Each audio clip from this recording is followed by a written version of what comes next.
Hello and welcome everybody. This is Not a Pro Gardener here. And today we're going to be in the in-ground garden in the cucurbit plot. We're going to be planting a cover crop.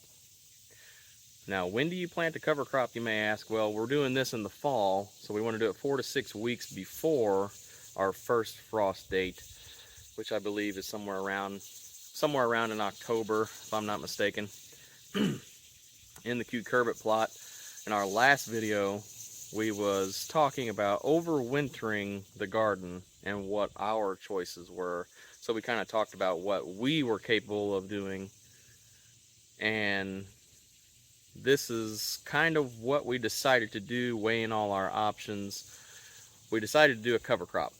Probably figured that out by the thumbnail or the title of this video, but we're going to kind of go in depth into the cover crop we chose, and we're going to talk about the benefits of the cover crop and pretty much the reason why we chose to do what we did.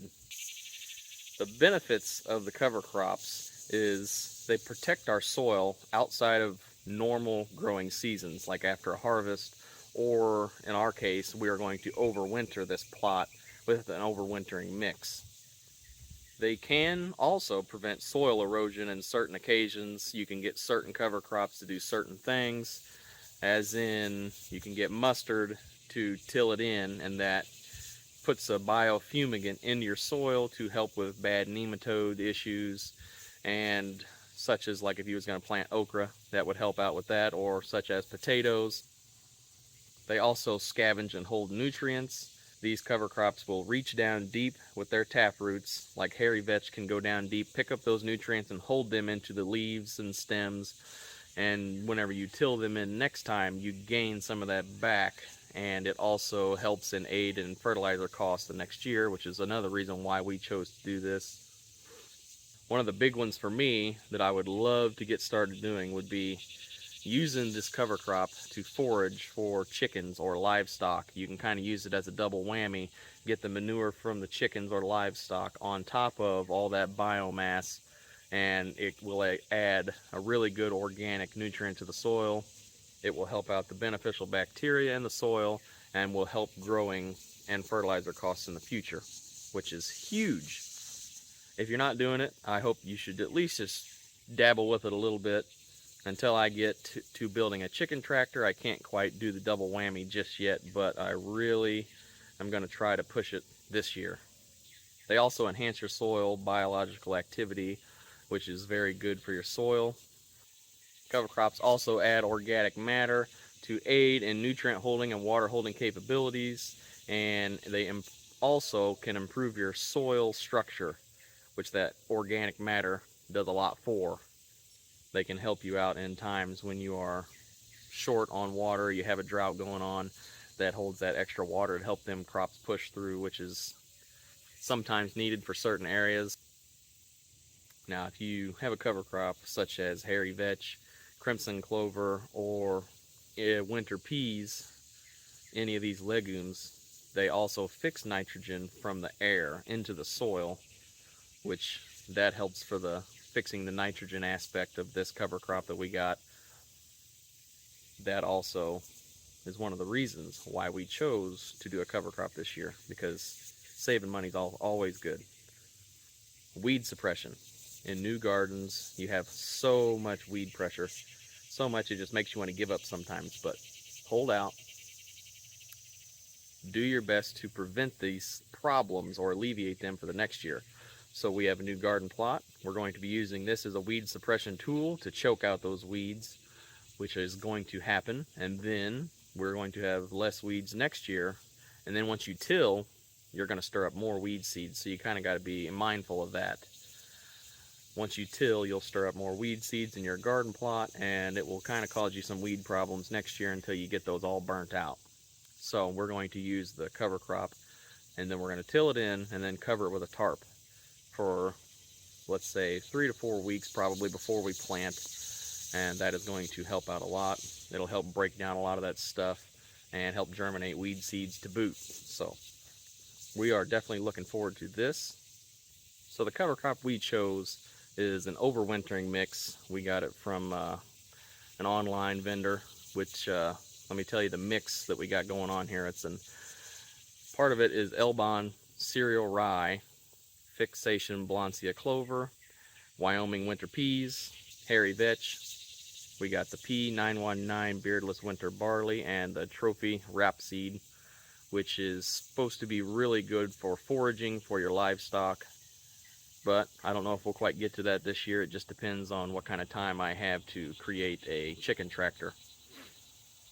A little bit about this mix that I got straight off the Green Cover website.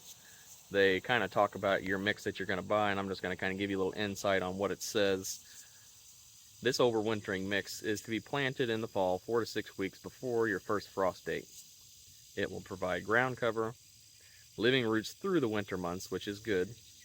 Hairy vetch, fixation Blancea clover, and winter peas are some of the most cold-hardy legumes that provide organic nitrogen in the spring. Now the rapeseed, like I said, is great for foraging if you want to graze the mix, also providing the taproot for breaking up compacted soils, which we have. So if you do these mixes, they can alleviate lots of problems. It won't fix everything, but it will definitely help. So instead of letting this stuff grow up, do your best to prevent problems from next year, and it'll be easier for you to garden year after year and be a little lighter on the wallet for your beginning costs of fertilizer, like how we put pre-plant in the furrow. It will alleviate some of those problems, and I won't have to buy that this next year. It'll already be there. But you got to plant in the right time. If you plant a couple months after you till it in, most of that nitrogen will probably be gone and burnt out by then. Maybe you won't even catch that boat. But 3 to 4 weeks is what we have been planting after we turn it in and tarp it. 3 to 4 weeks usually has been pretty good. Like with our raised beds this year, we cover cropped them last winter. We overwintered them. We tarped them for about 3 weeks, and then it wasn't quite broken down 100%, but it was pretty close. So we direct seeded and transplanted everything we needed out there, and I didn't have to fertilize them once this year. Everything did pretty good, besides the extreme heat made a lot of things bolt for me this year, so we kind of had a lot of failures on some of the cold season stuff. But I'm hoping to fix that next year. Now, with these cover crops, they have these, like your legumes, you can mix this stuff in. It's called an inoculant. With the cover crop came with micro inoculant. It's a multi-spectrum for the legume species to encourage fixation of atmospheric nitrogen by utilizing various rhizobine and azobacteria strands. I know, I probably butchered those words, but that's fine. It's OMRI approved, so it's organic. It's supposed to help your legumes fix the nitrogen in the soil, which will help with our costs next year, and for feeding the plants around it as time goes on. So we'll see how that does. We might have to fertilize it in between once, just to kind of help it get along. We want it to get big enough and grow big enough before the winter comes, so the winter doesn't kill it off. It might take out some of it, but the winter hardy stuff will stay, and that's the fixing nitrogen ones we want to stay. So let me show you what we got here, and I'll talk about the slurry method that you need to use to mix this in with some water. And you got to mix it thoroughly with 5 ounces of water. You need to stir the inoculant in and then mix it onto your seeds, and then you need to plant these seeds within 72 hours. So I'm going to kind of take you in close, show you what we're going to do with this seed, what it looks like, and then you're going to see me broadcasting it very heavily. The seeding rate, if you're broadcasting, is very, very heavy compared to what you would normally do if you was drilling it. So, as you can see behind me, this is all cleaned up.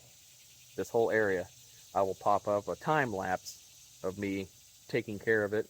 What I did was the day before, I got everything ripped out of here and cleaned up, and it was sunny these 2 days, so I knew it was going to dry out the weeds. I got the wheel hoe out here with the tool on it, the oscillating hoe, and knocked a bunch of these weeds out. They dried up. This morning I come out, raked them out of here, and then I got the Mantis tiller out, which is all we have, which is perfectly fine.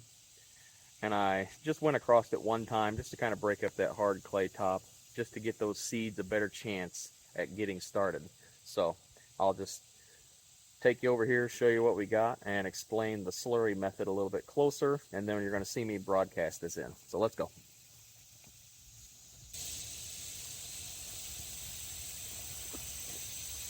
Alright, as you can see guys, this inoculant comes in a little pouch. The seed bag was ripped, and so was this with a hole in it, so it's not quite 2 ounces, but this is almost half of the bag, and it says to use 2 to 4 ounces per the whole 50-pound bag that I have. I went ahead and got this poured out here for us. I'll kind of show you up close what it looks like.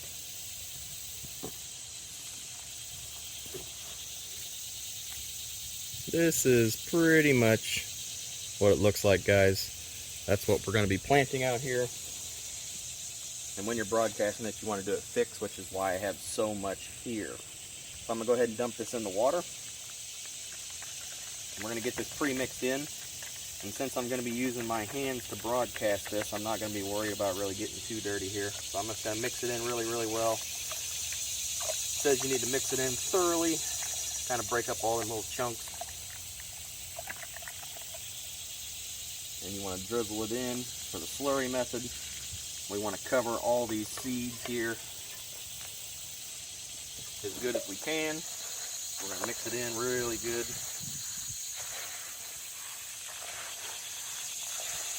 You wouldn't think 5 ounces or so of water would be enough,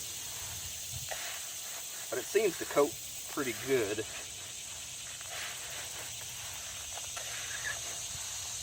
Now for my other garden plot, I will probably be doing the same thing over there, but right now we still have our tomatoes going good. We still have all of these cucumbers just starting to produce. We still got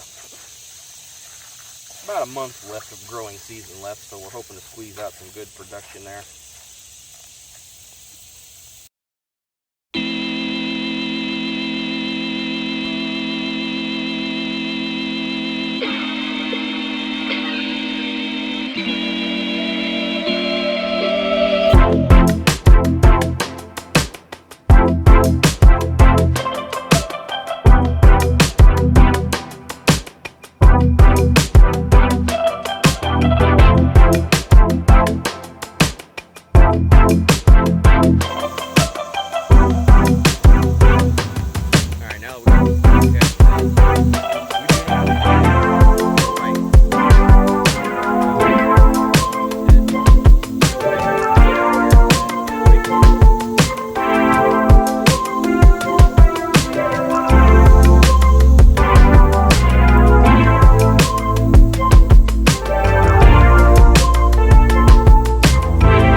Alright, so we got all this done. Got the garden plot raked in with the cover crop seed that was inoculated. Now we just put the sprinkler on. Gonna put this overhead sprinkler on here. Go ahead and get it watered in real good. I'll probably water it every other day, roughly, or every day until it comes up, unless we get some rain. I'm just gonna do this just to kind of give it a little head start. You know, I'm taking the time out of it. I might as well water it till it comes up. And in the future, if it gets real dry, usually in the fall, we get some rain every once in a while, so it shouldn't be a big issue. But if it does get dry, you can overhead water it after it's already grown for a while. That will help keep your investment going there. Just a little extra time, ain't no big deal. For the result, it's a huge deal. So, don't forget to like, share, subscribe, and I'll see you next time out here in the garden. Thanks for watching.